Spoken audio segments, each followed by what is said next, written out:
So I think it really does depend. The question is Harvard hard? It depends on a lot of factors. And I think when people think about that question, they tend to think about courses like, oh, Harvard must be like insanely difficult. But in reality, the courses itself don't really differ from school to school. Because for a certain major, if you're a CS major or you're pre-med, right, especially pre-med, it really can't be that different, or else you're getting different levels of like doctors from different schools, and what's the point of that? Yeah, I think at Harvard you get the same education that you do at most other places. Obviously, if you decide to take a course load of like 5-6 classes a semester, doing like quantum physics or doing some super hard subject, like yeah, it's going to be very difficult. Well, yeah. If you don't know, the amount of courses you take per semester at Harvard is 4 courses. Some take 5. You've taken 5 before, right? I was taking 5, yeah. But 6, nobody really takes 6, right? I don't know. You've heard people take 6? I actually have heard some. Really? But, I mean, sometimes they're not. Okay, like, if you're taking 6, then yeah, Harvard is hard for you. But that's just not, nobody does that. But he does make a good point. Your professors will be some of the leading researchers or thinkers in the world. Like, I've taken a class with Steven Pinker.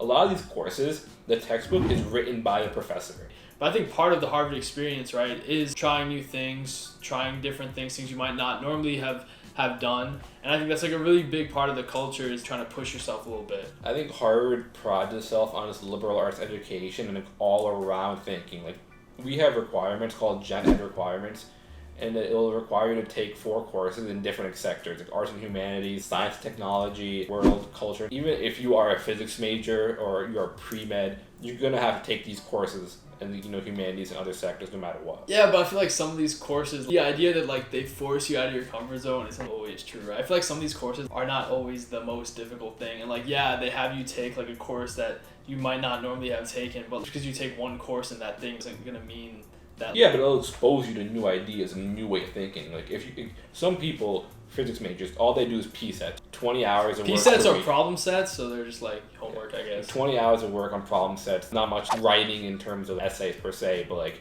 they're gonna have to take a class on let's say like the Mesopotamian Empire, right? They're gonna have to write a 15-page paper on it, and like, they'll have no experience in that realm because all they've done is P-sets.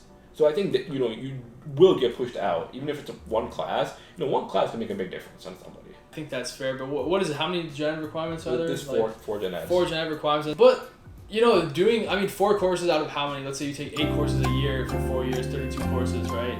Like 4 courses out of that is not going to be like, you're not going to be coming out of Harvard as like 1/8.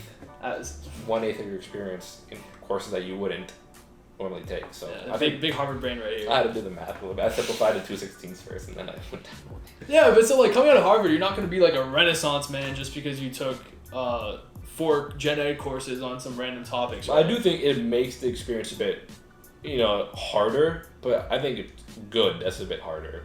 But you know what courses aren't like that? Gems. Gems are what we call courses at Harvard that basically take less than, 5 hours?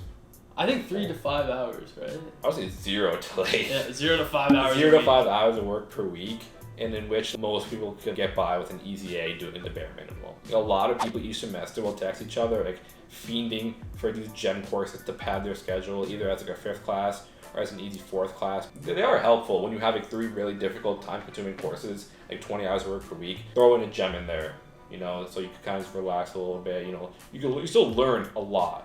You'll still do a lot of reading stuff, but it's just graded easier and they're more lenient. But I think he has something to. No, I think he said gems you still learn a lot. Like I think how much you learn in a class depends a lot on like the mindset that you do going into it. That's and like true. when you go into a gem, don't. It's like okay, I'm kind of taking this class because I took a gem last year. Yeah. And, like, obviously, you could skip the reading and not do anything. But there are some people who go to the office hours and stuff and would post in the Slack. They're very passionate about that course. Yeah. But these that's gems, fair. it's not like these gems are a category on their own. Like these gems, you could find them in the Gen Ed requirement. You could find them. They're like literal STEM gems. Yeah. Right? They're just there. That's not what I was. Yeah. Right? No. That's not what I was. like they're not everywhere, but like they're not. It's not a distinct category. It's just like They are everywhere though. No. You could just scattered around. Yeah, they're scattered. It's like a treasure hunt. And sometimes new courses will pop up, and people will take the risk and take them, and then they'll tell us whether it's a gem or no. You know what's really tough though? When the previous semester the course is a gem, and then like you take it, either the teacher changes or the teacher finds out that it's a gem or something. The thing is, Harvard has something called the Q Guide. Students will report on courses they took, how many hours of work it took per week. They'll rate the instructor overall, and they could write comments about them. And I've seen some gem courses. I go into them. It's like average hours 2.7, and like all the comments are like gem, easy A. So I feel like if professors see that, like, it must hurt a little bit. Yeah, like, sometimes the next year when they offer the course again, it's just like absolutely. It'll be like 10 hours of work like per so week. It's like no, get out. So like, you gotta watch out. It is risky. Yeah. If you take a gem that you based on the stuff people took last semester, it's not guaranteed to be a gem anymore. See, you might think it's a gem, but then you get a little closer and it's just like a normal rock. More often, like it's just like a rock. Like it's like not like a very appealing like a gem is. It's just like So gems, easy, but they're risky. Well, gems are easy. Oh yeah, for sure. But sometimes they might change. Yeah, that's facts. That's facts. Thing is, like, courses aren't the only thing at Harvard that make the Harvard experience. I would say 50%. Right? 50% has to be courses. It's college, right? It has to be. Maybe for Harvard, maybe 40%. I would say. Yeah, some kids weigh courses more heavily, right? Like if you're trying to apply for grad school, your GPA is a little bit more important. So some people might go to med school, business school, law school of education. You need to keep that GPA up. Your courses will be the most important thing for you. If you're like a finance bro, not even a finance bro. Like you guys are going into finance. You get the 3.5, 3.7. Yeah, if you're going into finance, they say get around like a 3.7. If you're going to IB, then you're fine. And those kids tend to take those. IB is investment banking. Keyword. Yeah, you hear that a lot. It's not international baccalaureate like if you're in high school. Yeah, very very different things. Both equally boring, I would say, but. I don't know. IB's kind of cool sometimes. I've never taken IB. Just like an It's like investment banking, bro. You I'm talking about international. No, investment banking is not. Wait, no, that's also boring. We don't have finance major at Harvard or business. We have a lot of courses, but we don't have a lot of different majors, honestly. Oh, we call them concentrations. So if you hear us say concentration, same thing as major. And a minor is a secondary. Yeah, it's just Harvard lingo. You'll hear a lot about it, like a gem. So you've got some buzzwords already. Bro, Gemma is like a common British name.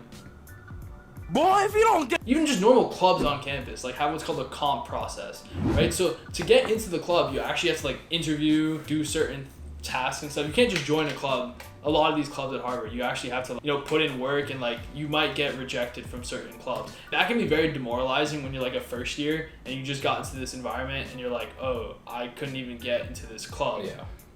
Like you think that once you got in, that'd be it, right? Like, I could like join anything I want. No, it's lower and lower acceptance rates as you move on in life. And that's just life, I guess, as you go on. Battery, internal temp high, allow it to cool. Are you shitting? On that note, I think that also brings us to, the social life at Harvard, because a lot of times when you're kind of in your own head about, doing well and pushing yourself, that can translate into how you interact with others. And not having like a tight-knit, close group of people you can rely on when you come to this new place, when you come to a university where you don't know anyone and where you're trying to kind of make your mark on the world, and not having a group of people who you can trust can be very difficult. They kind of tout Annenberg as this place, like this hub of diversity. Annenberg is the main freshman dining hall. That's what you say.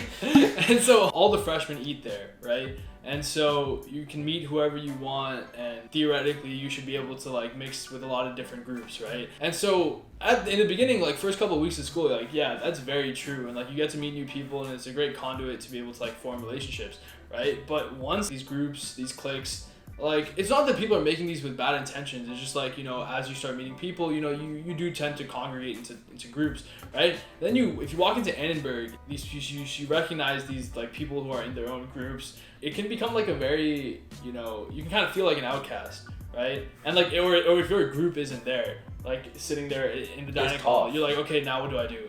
Right? You will sit down. You will try to talk to people, meet with people who will just not reciprocate the energy and stuff. But you can't let that discourage you. I think that's the biggest thing that makes Harvard hard for people, is that we take things so seriously that we get discouraged so quickly. Like if you don't get into a comp, you don't comp something, you're so easily discouraged. You can't make a friend. You're so easily discouraged because everything seen at Harvard seems like 10 times magnified in importance. When in reality, it's really not. So like Omar said, if you get in your own head about it, like, Harvard's going to be hard for you. The courses will be hard because you're suffering, you won't make friends, but you just got to understand that Harvard is like any other place where you make friends, you do courses. It's not that different. And if you look at it through the lens of exclusivity and stuff, you're going to suffer. Very astute point, Mahad. So would you say that Harvard is hard? I mean, it definitely can be, but it doesn't have to be, right? Like, yeah, it's going to be sad when you don't get into a club. You're going to get dejected when you don't get as good a grade as you might have hoped. A lot of people might think that, the glass is half full or the glass is half empty. If you're the glass half empty mentality, things are going to be tough. If you look at the downside of things are going to be difficult, right? But you know what I say? I say take that glass, chuck it against the wall, and just find a link, right? Because you can do whatever you want. You gotta think outside the box. You gotta make your own destiny, make your own fate, and I swear things are gonna be mad easy. There you have it. Find a lake.